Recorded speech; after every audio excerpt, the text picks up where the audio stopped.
లోక్సభ ఎన్నికల సమరం జరుగుతోంది. ప్రస్తుతం దేశవ్యాప్తంగా ప్రచార ఫీవర్ ఉంది. ఒక్కో పార్టీ ఒక్కో స్టైల్లో ప్రజలను ప్రసన్నం చేసుకునేందుకు పాట్లు పడుతున్నాయి. బట్ బీజేపీ మాత్రం ఈ విషయంలో ఎప్పుడూ అడుగు ముందంటుంది. ఆ పార్టీ ప్రచార స్టైలే వేరుగా ఉంటుంది. ఫర్ ఎగ్జాంపుల్ ఇది చూడండి. मैंने बालाकोट पर एयर स्ट्राइक किया, चोरी छुपे के नहीं किया, एयर स्ट्राइक कर करके प्रेस कॉन्फ्रेंस करके बताया कि आज हमने ऐसा ऐसा किया है और दुश्मन का इतना इतना नुकसान किया है। इतना ही नहीं, जब हमने एयर स्ट्राइक किया तो मैंने प्रेस को बुला के रखा था और फौज के लोगों को कहा था कि 11 बजे प्रेस को बताना है,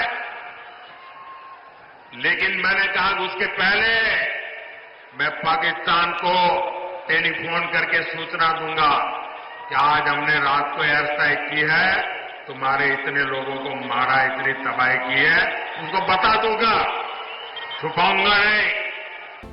బాగల్కోట్లో ప్రధాని నరేంద్ర మోదీ ఎన్నికల ప్రచారం నిర్వహిస్తుండగా మాట్లాడిన మాటలు. బాగల్కోట్ అనగానే ఆయనకు బాలాకోట్ గుర్తొచ్చిందంట. వెంటనే బాలాకోట్ ఎయిర్ స్ట్రైక్స్ని గుర్తు చేసుకున్నారు. తాను స్ట్రైక్స్ నిర్వహించగానే ప్రెస్ కంటే ముందు పాకిస్తాన్కి ఇన్ఫార్మ్ చేశానన్నారు. అంతా బాగానే ఉంది, కానీ ఇది ఏదో మామూలుగా గుర్తొచ్చి చెప్పినట్టుగా కనిపించడం లేదన్నది విపక్షాల ఆరోపణ. తాము చేసిన పనులను కావాలనే ప్రజలకు గుర్తు చేసి ఓట్లు దక్కించుకునే ప్లాన్లా కనిపిస్తోందంటూ విమర్శలు మొదలయ్యాయి.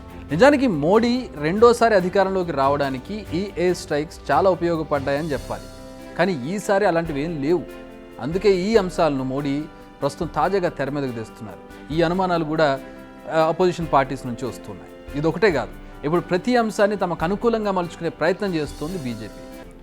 రీసెంట్గా అమెరికన్ మీడియా ఓ సంచలన వార్తను పబ్లిష్ చేసింది. అదేంటంటే, కెనడాలో ఉండి భారత్పై విద్వేషం చిమ్ముతున్న ఖలిస్తానీ ఉగ్రవాది గురుపత్వంత్ సింగ్ పన్నును హత్య చేసేందుకు రీసెర్చ్ అండ్ అనాలిసిస్ వింగ్ అంటే రా ఏజెంట్ కుట్ర పన్నాడని ప్రకటించాయి. ఇందులో ఆ రా ఏజెంట్ పేరు విక్రమ్ యాదవ్ అని కూడా తెలిపాయి. మరి ఈ డాక్యుమెంట్స్ ఎలా బయటకు వచ్చాయనేది అక్కడ మీడియా ప్రకటించలేదు. విక్రమ్ అన్ని డీటెయిల్స్ సేకరించాడని, ఓ టీంను కూడా ఏర్పాటు చేశాడని, ఆ సమయంలో రా చీఫ్గా ఉన్న సామంత్ గోయల్ కూడా దీనికి గ్రీన్ సిగ్నల్ ఇచ్చాడని ఆ కథనం చెబుతోంది. అంతేకాదు, ఈ విషయం నేషనల్ సెక్యూరిటీ అడ్వైజర్ అజిత్ ధోవల్కు కూడా తెలిసే ఉంటుందని తెలిపారు. ఇప్పుడు ఈ కథనం ఇండియాలో ప్రకంపనలు సృష్టించిందని చెప్పాలి. అయితే కేంద్రం దీన్ని కొట్టిపడేసింది. ఊహాజనిత కథనం అంటూ కౌంటర్ ఇచ్చింది. ఇప్పుడు మరో ఎగ్జాంపుల్ చెప్పుకుందాం. పాకిస్తాన్లో కీలకమైన ఉగ్రవాద నేతలుగా ఒక్కొక్కరుగా చనిపోతున్నారు. వారిని ఎవరు చంపుతున్నారు, ఎందుకు చంపుతున్నారో తెలియడం లేదు. ఇద్దరు వ్యక్తులు బైక్పై రావడం, ఎక్కడో నక్కి ఉన్న ఉగ్రవాదులను కాల్చి చంపడం, తర్వాత మళ్ళీ ఆచూకీ కూడా దొరకకుండా పారిపోవడం.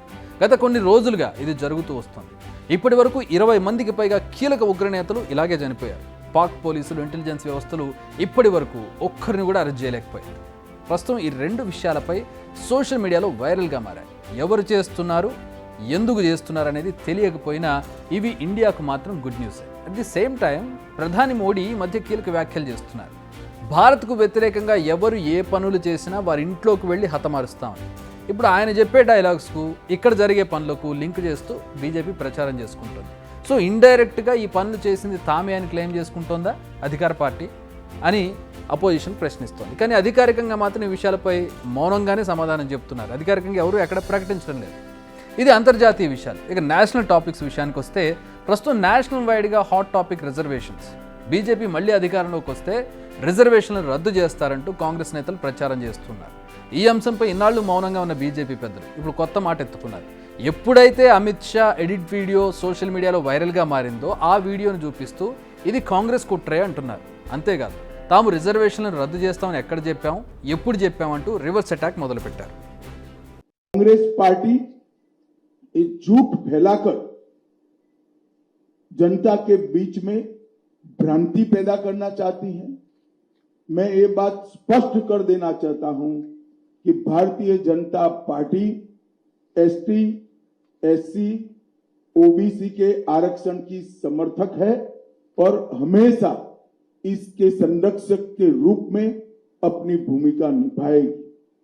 ये बात नरेंद्र मोदी जी ने भी कई बार सार्वजनिक भाषणों में स्पष्ट की। एसटी, एससी, ओबीसी के आरक्षण में किसी एक राजनीतिक दल ने अगर डाका डाला है तो वो कांग्रेस पार्टी ने डाला है। తాము రిజర్వేషన్లు రద్దు చేస్తామని ఎక్కడా చెప్పలేదు. మోడీ కూడా ఎక్కడా చెప్పలేదు. రిజర్వేషన్లను మేము మొదటి నుంచి మద్దతు ఇస్తున్నామని చెప్పుకొస్తున్నారు. కానీ ఈ విషయాన్ని మొదటే ఎందుకు చెప్పలేదు? కావాలని చాలా రోజుల పాటు ఆగి ఆ స్టేట్మెంట్ చేస్తున్నారా అనే అనుమానాలు కూడా ఉన్నాయి.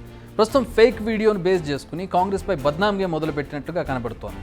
ఓవరాల్గా చూస్తే బీజేపీ ప్రచారం తమ పాలన గతమెంతో ఘనకీర్తి అన్నట్టుగా ప్రచారం చేసుకుంటున్నట్టుగా సాగుతోంది. మరి బీజేపీ ప్రచార ఎత్తులు ఎంతవరకు ప్రజల మనసులు గెలుచుకుంటాయనేది నెక్స్ట్ ఎలక్షన్స్లో తేలబోతోంది. Next coming to cricket. ఎవరుంటారు ఎవరుండరు, వీళ్ళకి ఛాన్స్ వస్తుందా, వీళ్ళకి అసలు రాదు రాకూడదు, ఐపీఎల్లో కుమ్మేస్తున్న కుర్రాళ్ళకు బెర్త్ పక్కా, ఇలా సాగిపోయింది T20 వరల్డ్ కప్ టీం లిస్టుపై ఎక్స్పెక్టేషన్. కానీ వీటన్నింటికీ తెరదించేసింది బీసీసీఐ. ఆడేవారెవరో ఆగిపోయేవారెవరో తేల్చేసింది. మరి ఈ టీం ఎలా ఉంది? ఈ టీంతో వరల్డ్ కప్ గెలవచ్చా? మరికొందరు బ్రైట్ స్టార్స్ను బీసీసీఐ పక్కన పెట్టేసిందా? బిగ్ టీవీ అవుట్లుక్ కథనాలు నచ్చితే వెంటనే బిగ్ టీవీ ఛానల్ ను సబ్స్క్రైబ్ చేయండి.